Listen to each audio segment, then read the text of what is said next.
We're good.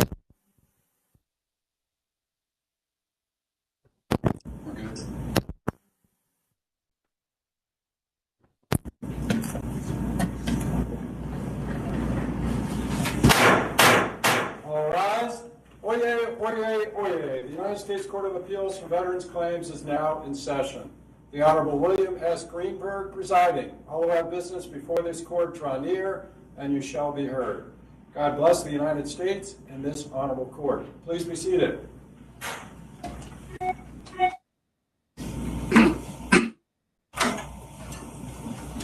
morning, everybody. This is Judge Greenberg, of Carolyn Clark versus the Secretary. With me are Judges Falvey and Jaquith. I am elsewhere in the District of Columbia, and we are holding this hearing on a hybrid basis. Counsel and myself are remote, and my colleagues are in the courtroom in Washington. Will counsel, starting with counsel for the Secretary, enter your appearances, please? Morning, Your Honor. Nathan Kirschner, representing the Secretary, and appearing here with me is Carolyn Washington, Deputy Chief Counsel. All right, I understand you will go first, and you intend to reserve 10 minutes. Is that correct? I will go first, Your Honor, but I think we can reserve 5 minutes if that's all right. 5 minutes is fine. All right, sir. Mr. Niles.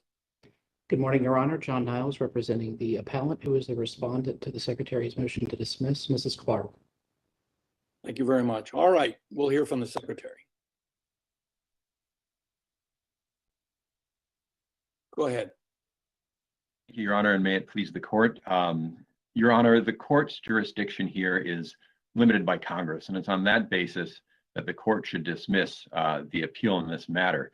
The court does not have subject matter jurisdiction under 7252 because there is no order that grants or denies the benefit sought by the appellant in this case, which is entitlement to DIC. That proposition, the definition there comes as put forth by the Federal Circuit in the line of case law from Majit to Kirkpatrick and going forward. Not only is 7252 important because there is no decision that grants or denies the benefits sought, but there's also no jurisdiction under 7266 because, again, along with the court's reasoning or the Federal Circuit's reasoning in this line of cases, under 7266, in order for there to be a final decision, a person has to be adversely affected by such a decision. And here, appellant has not been adversely affected by a board remand. Sorry to interrupt. Can you hear me all right, counsel? Yes, Your Honor. All right. Isn't it per se an issue of I'm going to call her the appellant here, being adversely affected by the delay in these proceedings? Aren't we at liberty to intervene in aid of the court's jurisdiction to do something about that? Or not do it, but at least to entertain the argument on the merits. She says she's agreed. Well, Your Honor, she indeed may, pardon, Your Honor. All right. I'm sorry, there was a little of a delay as your question finished. Sir. Go ahead. Your Honor, I think that the issue here is that normally, I think, Your Honor, what Your Honor is talking to is the court's ability to act in aid of its jurisdiction under the All Writs Act. Unfortunately, well, not unfortunately, but the procedural setup and the makeup of the jurisdiction of the court is such that under the All Writs Act, the court has found that the All Writs Act is not an appropriate vehicle for the court to entertain jurisdiction over a board remand, and that was underlined in Gardner-Dixon recently. So that's kind of what we have here. There's the case here where appellant has not filed a petition for a writ. She has filed a direct appeal of a board remand. But at the same time, Gardner-Dixon prevents the court from using the writ to essentially review the merits of a board remand, which is what would happen here. So it seems like no matter which route appellant would choose, the review by the court of a board remand is not appropriate. Well, isn't the board remand a final action for our purposes, jurisdictional purposes? By the way, my view is somewhat different than yours. I don't think we need the All Writs Act to act as a court. I think we have that power of law and equity under the Constitution. But I won't pursue the matter. But could you just address the issue of whether or not the remand in and of itself is an action worthy of our review, judicial review? Certainly, Your Honor. And yes, the Federal Circuit has held that it's not. 7252 requires a final decision that grants or denies relief, or grants, and that's been kind of explained to meaning granting or denying the benefit sought. Here, the benefit appellant seeks is entitlement to DIC, and there is not a final decision that grants or denies entitlement to DIC. We have a remand order here for further development, and the Federal Circuit, even in Kirkpatrick, cautioned against the court taking jurisdiction over remands because that would go against Congress's intent of having the court review final decisions by the secretary and would result in the court interfering in affairs that remain before the secretary, because of course the board is an agent of the secretary. It's part of the department. While the Kirkpatrick court noted that the Federal Circuit could at times review remands from this court to the board, it found that this court could not review remands by the board for essentially the reason I just outlined, Your Honor. I understand. Thank you. Go ahead with your argument. Good morning, Mr. Kirschner. Good morning, Your Honor. Hi, the screen just went blank. That's why I'm pausing, but I'll just go ahead because I can hear you fine. My understanding is that Ms. Clark's DIC claim is back before the board. Is that correct? Yes, Your Honor. Suppose that the board were to deny her that benefit, she would then be able to appeal that here, right? That's correct, Your Honor. And any issues related to the propriety of the remand that was previously issued by the board could be taken up in that appeal. Am I correct? Yes, Your Honor, I believe so. The court could then look at all of the questions involved in that final decision that denied the benefit. So if she were to claim that the remand was solely for the purpose of generating negative opinion, then she could raise that then, correct?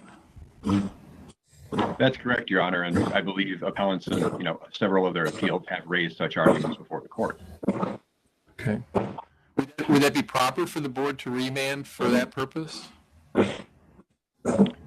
Generally, no, but as evidenced by the board's decision, it certainly doesn't appear that that is what happened here. But the important part of this litigation, or this part of this litigation, is that would be kind of a merits question, whether the board acted appropriately or not. And here we're just talking about what appellant needs to do to get into the door for the court to have jurisdiction over the appeal. And right. Here we don't have that, Your Honor. Right. So it'd be premature for us to visit those questions. Yes, Your Honor. It's not right yet. Okay. Judge Greenberg, I'm done with my question, but we're getting a lot of strange feedback here. I don't know what the problem is, but it has resolved now, so maybe we're good to go. How about that? Let me just make a follow-up counsel for the secretary. Mrs. Clark is the widow of a Korean War veteran. Have you considered the possible advanced age of the veteran's widow here and the delay, which she doesn't want, in reaching the merits of this?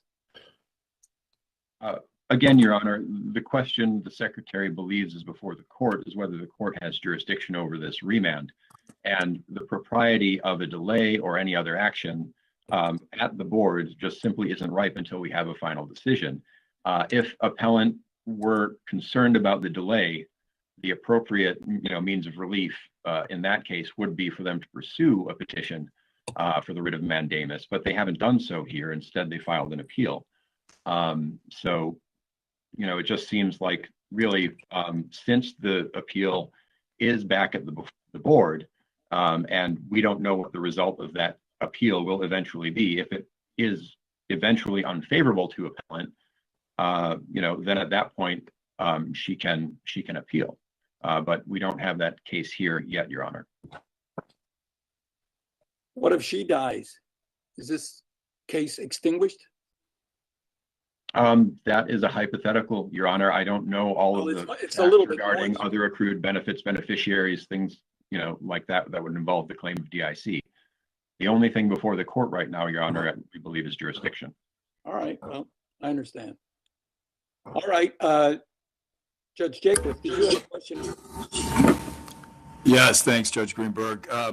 Mr. Kirschner, can 7102's description of the board's work be fairly read to provide that the board, in determining a motion, that the report of such a determination constitutes a final disposition?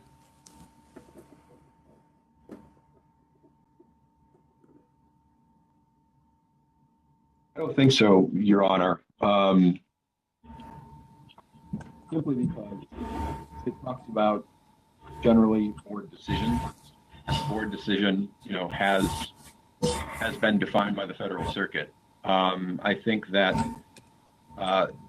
once there is a ripe jurisdiction, once there is a final decision on the merits of the claim itself, and an appeal from that decision where the court would, jurisdiction would be right before the court, then if that was an issue that had been raised, perhaps the court could reach it, but I don't think that 7102 and the description of the board's assignment of the members, which is what 7102 is generally entitled, I don't think that is a jurisdiction conferring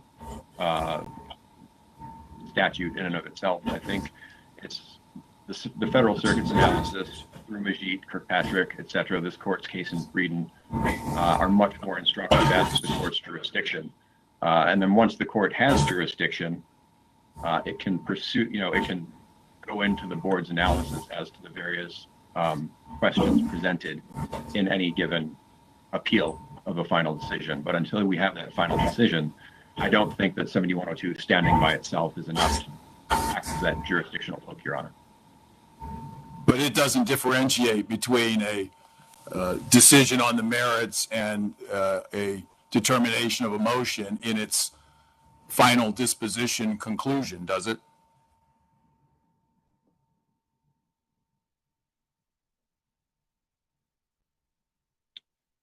Well, in a way it does.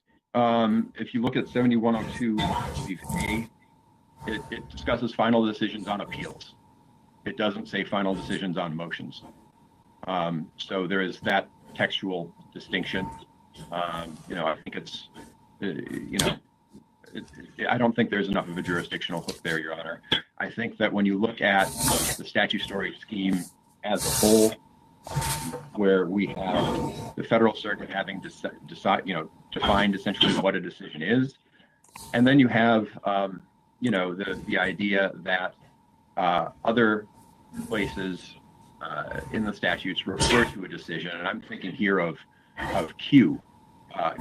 One example of what could happen if the court decides to take jurisdiction over a remand is that, you could have claimants filing Q motions relating to a remand issue because, that remand suddenly contains a final decision. And that would be quite a messy scenario, Your Honor. So really, I think that the reading presented of 7102, if it were to be the jurisdictional hook to have the court take jurisdiction over a remand that is non-final, could lead to a slippery slope. And I think that the weight of the Federal Circuit's analysis certainly weighs against that interpretation. That interpretation would be an outlier, sir. Would you agree from the board's language that it understood the claimant's waiver to be asking the board to decide the case without another remand? Your Honor, I think if you look at page 6 of the board's decision, the board acknowledged appellant's argument. And in that way, I think it was aware of the waiver. But at the same time, the board is bound by its own duties under statute and regulation to ensure that it has enough evidence to decide a claim. And here, looking at the content of the board's remand, the board found that that was not the case. This is a complex factual case. It involves several service-connected disabilities that appellant alleges led to obesity and hypertension, that led to a myocardial infarction, that led to death. That's a complex factual matter. But doesn't that kind of request constitute a motion? So we have a motion here. That's what I'm asking you. Again, Your Honor, the Secretary disputed that in our pleading. If you look at the text of the argument itself, it did not ask specifically that there was any action to be taken or not taken. It was simply a waiver of the duty to assist. So that's not exactly a motion as you would normally think of one. Excuse me, Mr. Kirschner, what's the nature of the claimant's ability to waive rights if such waivers need not be honored? No, Your Honor, that's correct. So even if the court were to decide that it was in fact a motion, what appellant argued, still in this case, this is not a case where the court can get to that merits type question, because there's no final decision as to the benefits sought. That's where we are. The appropriate place to resolve those questions is after an appeal of a final decision, because even after this remand, there remains a possibility that the board could ultimately grant the benefit. So there's no harm under 7266A. And that even brings up, again, the sort of constitutional question of standing, of whether there's been a harm. So, Your Honor, we don't believe that issue is currently ripe. What the board did with the argument, whether it's a motion or an argument, simply results in a case here over which the court has jurisdiction. Would you agree that claimants are entitled to waive their rights? Well, Your Honor, that's an interesting question. The court's case in Jansen is definitely worth looking at in that regard. In Jansen, the court found that an appellant could waive the duty to assist, but in the context of Jansen, that was in an appeal before this court. It wasn't in an appeal before the board. And so this is a case where there's been a waiver for the board. I don't know. Is that distinction meaningful? Well, I think it's a distinction. I think it's an important distinction. Why? Either way, what's important about it? Well, this court's jurisdiction and processes are based in statutes 7252A and 7266, and the boards, of course, are based in other statutes, and they have other procedures that they are statutorily required to follow, like, for example, the duty to assist. That's one of the statutes. It's 5103A, subheading F. Basically says to the board, if the board doesn't have sufficient evidence to decide the claim, it shall remand the matter, and that's a statutory command. So the board was weighing, the appellant's argument that she believed there was enough evidence to decide the appeal against its statutory duty to develop the record.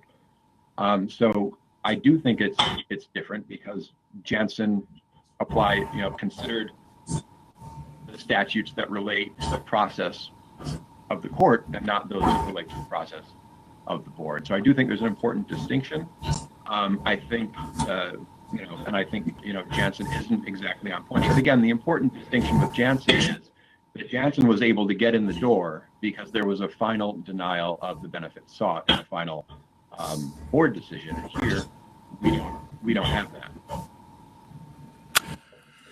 on the specifics of this case, why should the claimant suffer additional delay from the failure of a VA doctor or an independent doctor secured by the VA to address specified questions?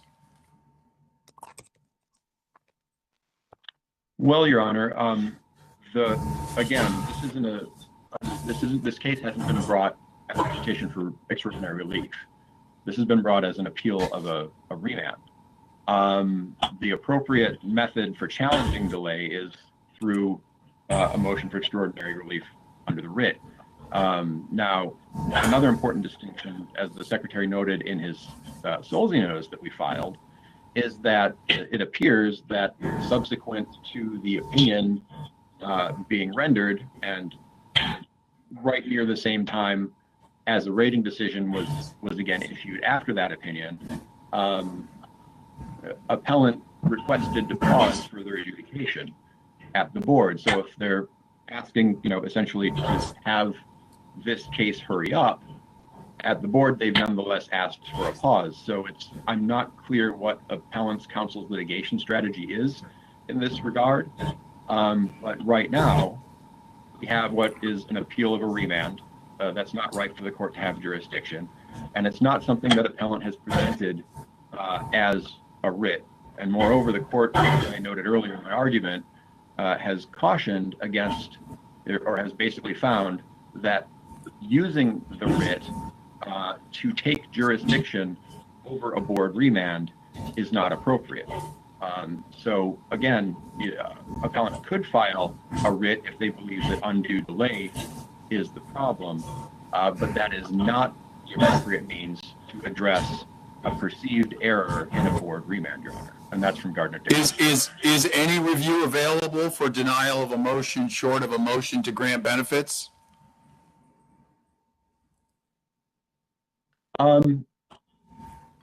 Not until there's a final decision, Your Honor. The relief available to the appellant, if they believe that a motion is not granted appropriately, is to make those arguments to the board and wait for a final board decision and allow the agency to attempt to correct whatever perceived errors appellant may allege. Does the statutory requirement that the board decide motions oblige the board to explicitly identify the motions they're deciding? I don't recall that is laid out that they have to decide the motion by naming it such a thing in their decision. But the decision that they do issue, the final decision, has to address the issues raised. And so I assume that would include a motion.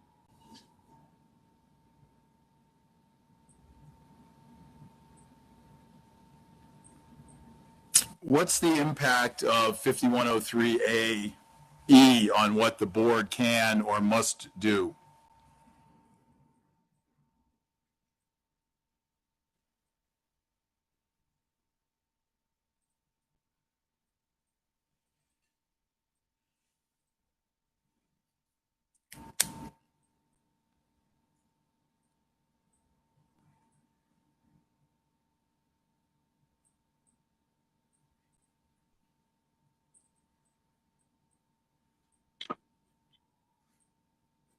In terms of the timing of the rating decision, the agency of original jurisdiction, Your Honor? No, what's the impact of it on what it must do or can do with respect to this duty to assist waiver? Well, it basically says that the duty to assist applies until there's a decision by the agency of original jurisdiction. Again, in this case, though, the board's basis for the remand was on a pre-decisional duty to assist error. So to me, it looks to be more of a timing provision than anything else.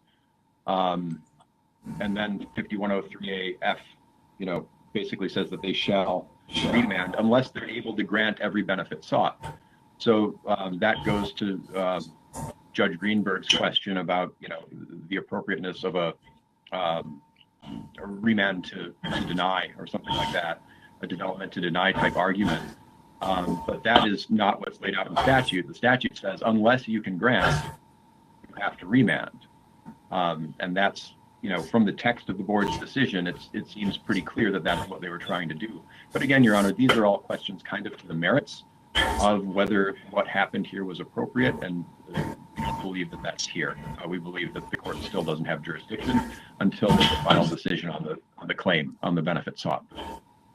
Does the record reflect whether the RO made a duty to assist determination in this case, or was the error in its failure to make such a determination? I don't recall, Your Honor. I'm sorry.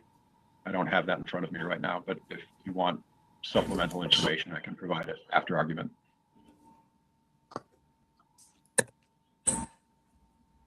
But regardless, the board found there was the error, Your Honor. The board found that it needed to continue and do further development based on a pre-decisional duty to assist error.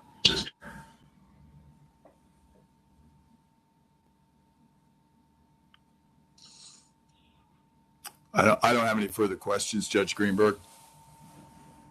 Thank you. Counsel, you can continue unless you've concluded. Thank you, Your Honor. Yes, I'll just conclude. The Secretary urges the court to dismiss this appeal because appellant has not appealed a final decision of the board that denies the benefit sought. And this court's case law and that of the Federal Circuit are clear as to how Congress has defined a decision under 7252, and that limits the court's jurisdiction. So because the court has no jurisdiction, the Secretary urges dismissal. Thank you. Thank you. Judge Falvey, do you have anything further at this point? We have 5 minutes of bubble time from the Secretary. I don't have any questions at this time. Thank you. Right. Judge Jaquith, you've concluded at this time. Is that correct? All right. We'll turn to counsel for the appellant. Go ahead. Thank you, Your Honor, and may it please the court. I'd like to briefly outline what is Mrs. Clark's position in this appeal, and then address what I understand the Secretary's principal arguments to be. And I intend to be very methodical about this because, with respect, I understand the Secretary to be completely missing the ball here and inviting the court to do the same. In Mrs. Clark's view, this court has jurisdiction over a board denial. This appeal is from a board denial. Mrs. Clark moved for waiver of additional pre-decisional VA assistance. The board denied her motion for waiver. This appeal is from the denial of her motion for waiver. Now, in her view, that is a denial that is firmly within this court's 7252A jurisdiction to review. And as far as the only question that is currently before this court is concerned, that really should be that. This court should deny the motion to dismiss and order the parties to proceed to brief whether the board's denial of the motion for waiver is prejudicially erroneous. I understand the Secretary to be arguing that, now wait a second, this is not really an appeal from a denial, it is an appeal from a remand. And then that this, irrespective, I understand this to be in the alternative of whether this appeal is from a denial or a remand, it is not from a denial of a quote unquote benefit, which I understand the Secretary to be arguing that unless you have a denial of a quote unquote benefit, this court lacks jurisdiction. I'm going to address those two arguments in turn. And so first, at the risk of being too repetitive, I do want to be very clear that Mrs. Clark is appealing from the board's denial of her motion for waiver of additional VA pre-decisional assistance. That denial occurred at what properly considered is the second of 3 decision points through which the board's analysis progressed. The first decision point was whether, based on the materials then before the board, to grant DIC. If the board had granted DIC, there would be no reason to progress to any other issue. And so in that case, and that is the only circumstance that we understand the board would not reach the motion for waiver, which I'll get to next, there'd be the full grant and that would be it. But the board determined that on the materials then before it, it could not grant DIC. And so it progressed to the second decision point, which in this case, and unlike many other cases, there was a motion for waiver of additional VA assistance. And so the board's decision point here was whether to grant that motion.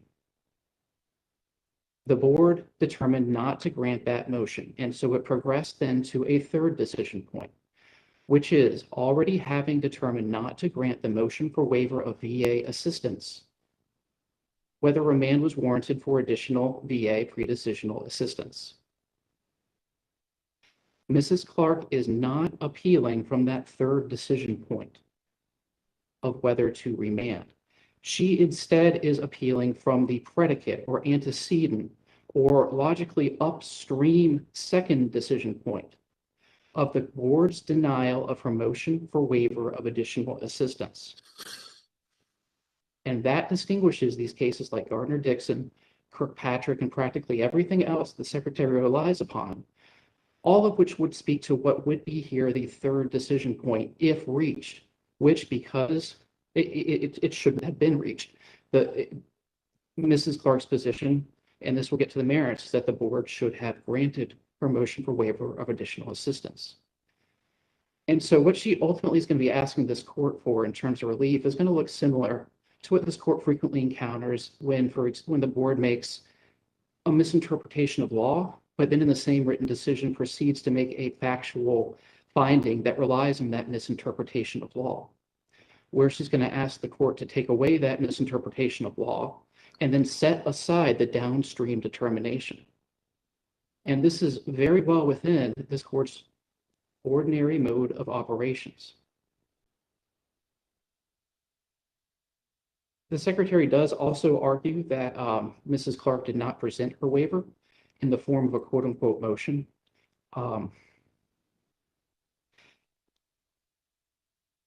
I have two responses to that. I think that it was somewhat covered already, but I just, out of caution, will proceed with them. The first is that simply changing the labels of motion versus not a motion for waiver is not something that's going to fix this problem for the Secretary in this case. Again, Mrs. Clark is appealing from the second decision point through which the board progressed. It never should have reached that third of whether to remand. And so because it's an appeal from that second decision point, the antecedent issue, that denial, this court has jurisdiction over that. The second is that respectfully, she disagrees with the Secretary's interpretation of 38 CFR section 20.3i's definition of motion. This is a very broad definition.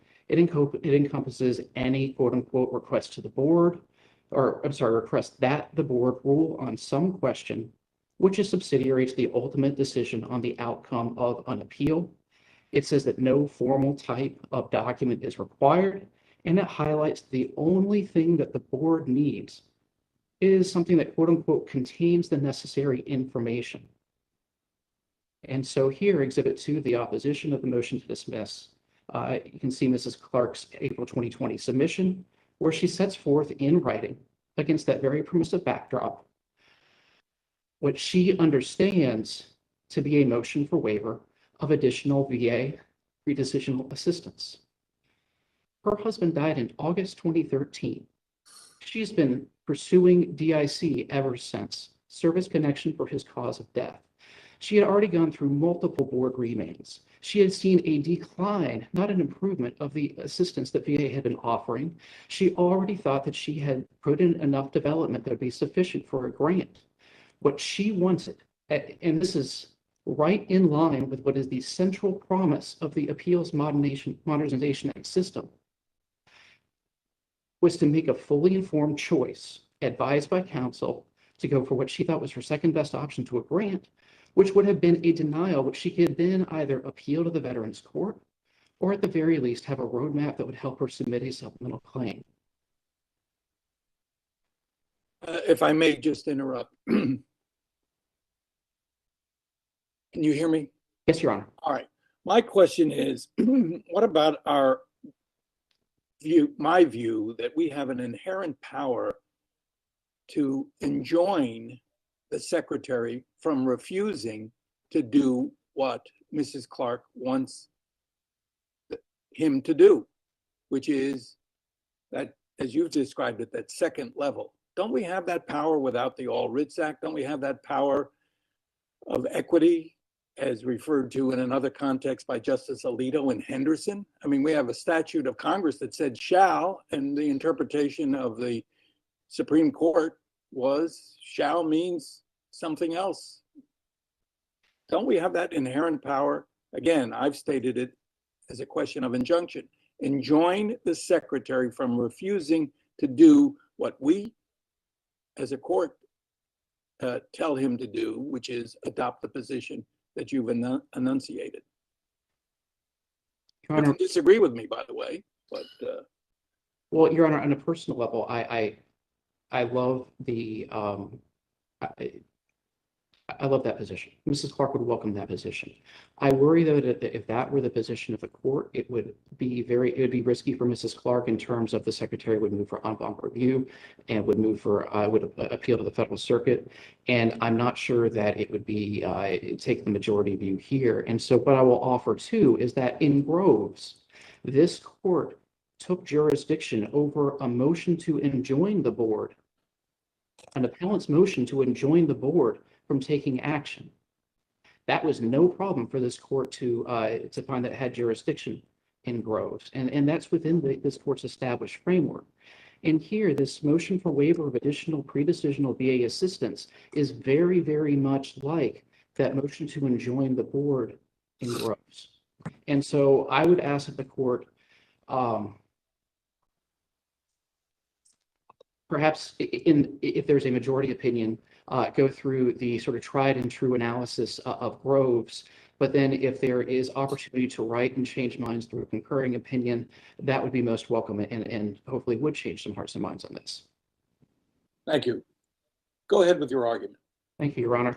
The Secretary, I understand also to argue that the board did not, and this is again the Secretary's view, deny a quote unquote benefit. And what I understand this argument to try to do is to form an equivalence between quote unquote benefit and the ultimate entitlement, or here DIC, where what the Secretary is arguing is that this court has no jurisdiction over anything about a board decision unless or until there is a board denial of DIC.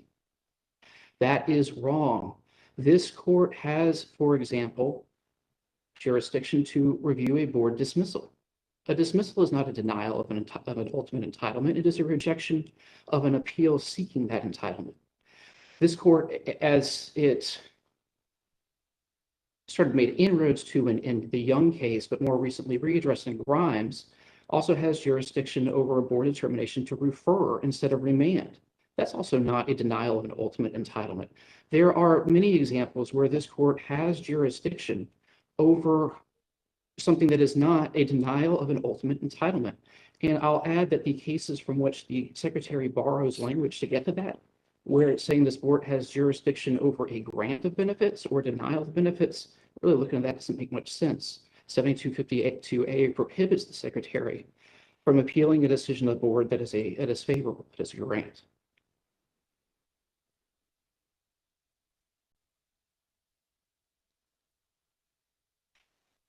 And I will stop here to thank everyone for their patience. I sometimes get caught up in so much that I forget to breathe. But continuing on, Section 20.3E of the 38 Code of Federal Regulations defines benefit. And this, I think the Secretary is trying to equate a denial of a benefit with just the ultimate entitlement also shows is wrong. It defines benefit as not only any payment, but also any service, commodity, function, or status, entitlement to which is determined under laws administered by the VA pertaining to veterans and their dependents and survivors. And so very, very broad, fitting right within this court's jurisprudence, where it has recognized that it has jurisdiction over things like a board dismissal or a board determination to refer instead of remand. And by the same token, when the board denies the benefit that Mrs. Clark seeks of this entitlement to waiver of additional pre-decisional assistance that she has made a fully informed decision about and advised by counsel, will harm her claim, will have jurisdiction over that denial as well. And so, in short, this court should reject. Oh, those are the points that I prepared. I'm going to briefly go through my notes, make sure that there was nothing added by the secretary today. There was a question about whether Jansen extends to the board, whether an appellant may waive the duty to assist in board proceedings. I have seen many board decisions where the board has held or deemed an appellant to waive a duty to assist or duty to notify error because the claimant was represented by counsel and did not assert it to the board. And just as the court reasoned in Jansen, surely if an appellant can waive a right implicitly by not raising it, they can and may, and here did, waive it expressly. Board as well as the court. Mr. Niles, don't we have to read Jansen together with Coburn? And as you know, in Jansen, the court permitted waiver of the duty to assist, and Mr. Coburn likewise argued for no remand for additional development, but the court found that a remand on grounds other than noncompliance with a court order is not exclusively an appellant's right. Doesn't Coburn apply here where the board has a statutory obligation? As a general principle, I do read them side by side. Here, though, there is no additional duty beyond the duty to assist the board to remand on. The only thing that the board pointed to was compliance with the prior board remand order, which was for additional VA development, which was within the scope of what Mrs. Clark had moved to waive for additional assistance. And so that. Didn't the board? I'm sorry, Mr. Niles, but didn't the board also cite Rule 802? And didn't it have an obligation under Rule 802 and 38 U.S.C. 5103A to remand pre-decisional duty to assist errors? Mrs. Clark believes that is a waivable right, and a right that she did waive, that she moved to waive, and the board denied that. And so we hope that this court will get to the merits of that and agree with her that that was prejudicially erroneous, the denial of that motion for waivers. For present purposes. But does the claimant's ability to waive the right entitle her to prevent the board from developing more evidence? That's a significant step beyond a waiver of a right, isn't it?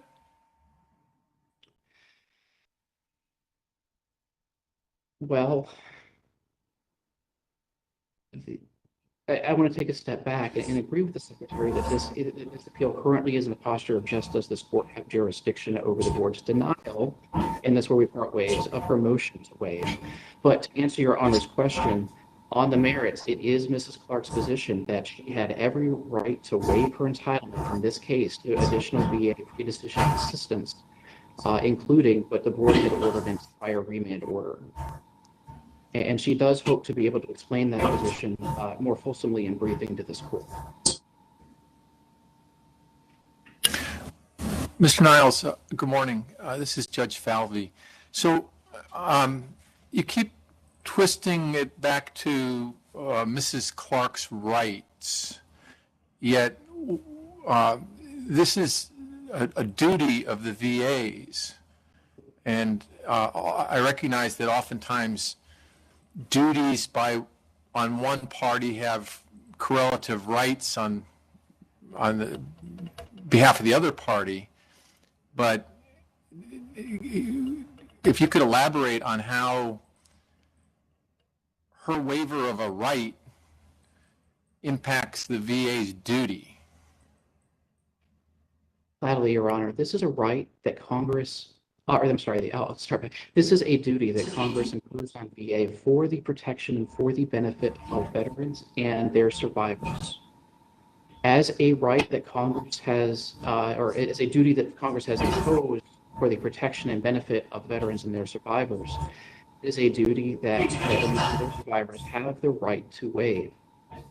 That is for short answer. I will add too that there's this additional component of this is an Appeals Modernization Act case. where the entire thrust of the Appeals Modernization Act is to help enable claimant choice. There is a question about whether a board remand is a final decision, and I think that's actually a fairly interesting question the court does not need to reach in this case, but in the context of the Appeals Modernization Act, where there is no automatic return to the board after a remand. What there is instead is a new rating decision by the agency of original jurisdiction, and then a new claimant choice, while a new challenge, which could be a new supplemental claim, higher level review, or a new 182, which the secretary defines as a new appeal, getting a new docket number and starting the process over. And as the secretary's Solzy notice shows, Mrs. Clark has had to go through that now too, where on top of her previously denied motion for waiver of VA assistance in the prior appeal, she now has a new appeal for which she may still, and she intends to submit new argument. She is going to argue that that new medical opinion that VA developed on remand is not adequate for adjudicative purposes. She is going to put to the board a new motion for waiver of additional VA assistance. If VA denies that, then we have not only the denial of the old motion, the denial of the new motion, and the question becomes, when does it end? Is it the next remand, new inadequate development of an appeal and waiver? Is it the sixth one after? Is it after she dies?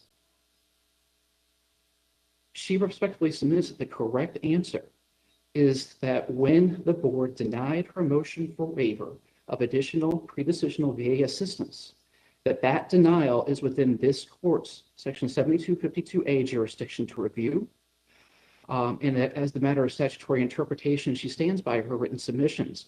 She got into the presumption strongly favoring judicial review somewhere of denials. We know she can't go anywhere else with this. This court is her one and only option. And that is what she's seeking, this court's review of the board's denial of waiver. But Your Honor, Mr. Niles, doesn't the holding in Majid that you relied upon indicate that the court's authority to address arguments is limited to addressing them in the context of board decisions on benefits, and that interpretation delays but does not deny judicial review of the board's decisions? It just delays them until they actually adversely affect benefits, when the court can consider all of the claimant's arguments and the asserted reasons and bases for the board's decision. Isn't that right? I follow Your Honor's reasoning to an extent, but I ultimately depart from it. Where I understand Najay's reasoning to go is if this were a denial of a motion for advancement on the docket, that is a motion that would be filed very early on in the case that the board might deny in a separate writing months or even years before turning to the written decision of a grant, denial, dismissal, deferral, what have you. And I understand that Majid ruling to say, okay, yes, there's a motion for advancement of the docket, but maybe the veteran or the claimant has to wait until the decision that the board issued, which here, the board issued a decision that did not grant DIC, that denied this motion for waiver, and that the third decision that the board progressed to, but should not have, ordered remand. And so, in Clark's view, she already has waited as long as she needs to wait to bring her appeal from the board's denial of her motion for waiver to this court. And so for all the reasons that I've stated either today or that Mrs. Clark has reported in her briefing, she does request that the motion to dismiss be denied and that the court order the parties to briefing this appeal's merit stage. Thank you, Your Honors. Very much. Anything from Judge Falvey? No, nothing further. Thank you, Judge. Judge Jaquith, anything further? Nothing more. Thank you, Judge Greenberg. All right, fine. We'll hear a rebuttal from the secretary, please.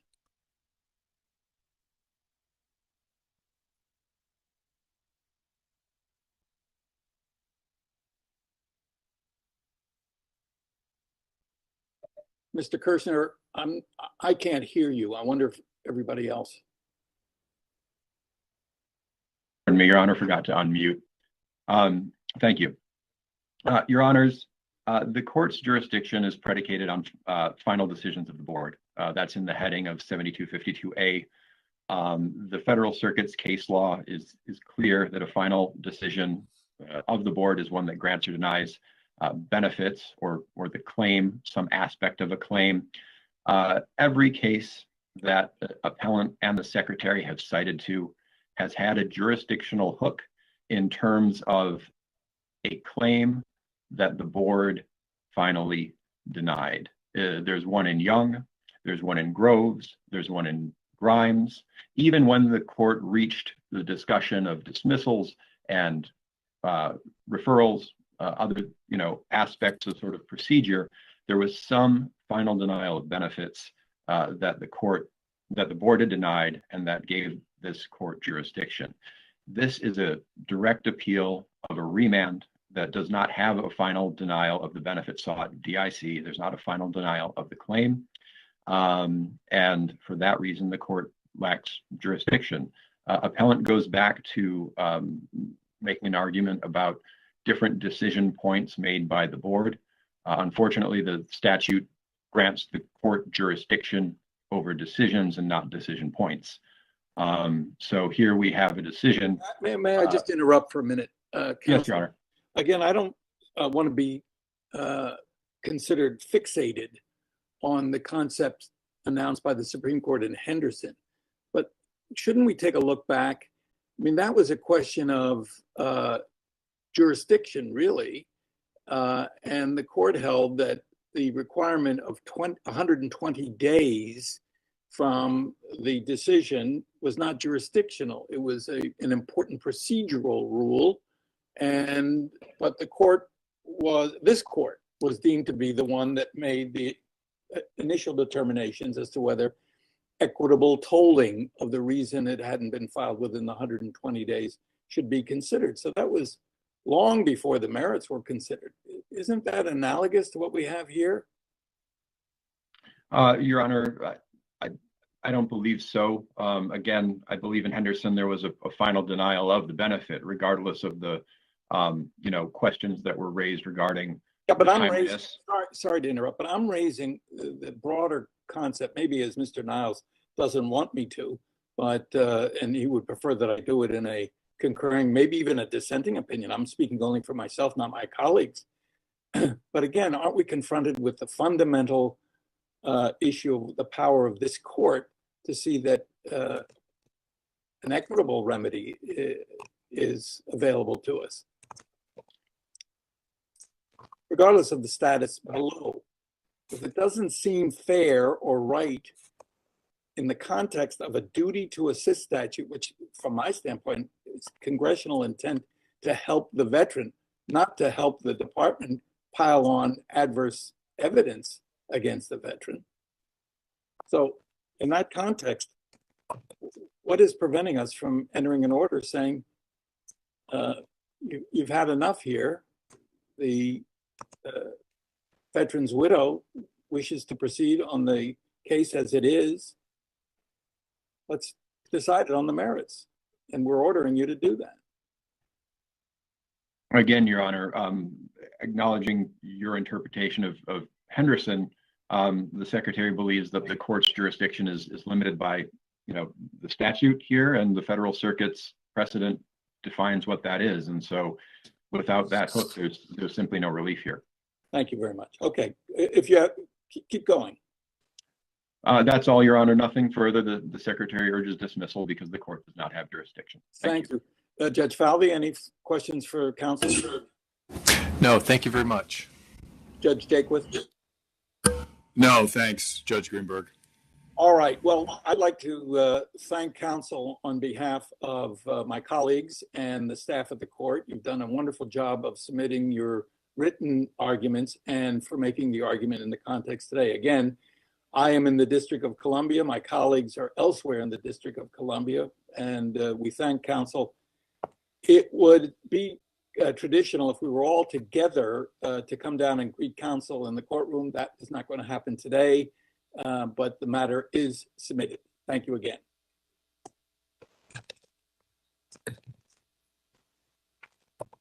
All right, we're adjourned.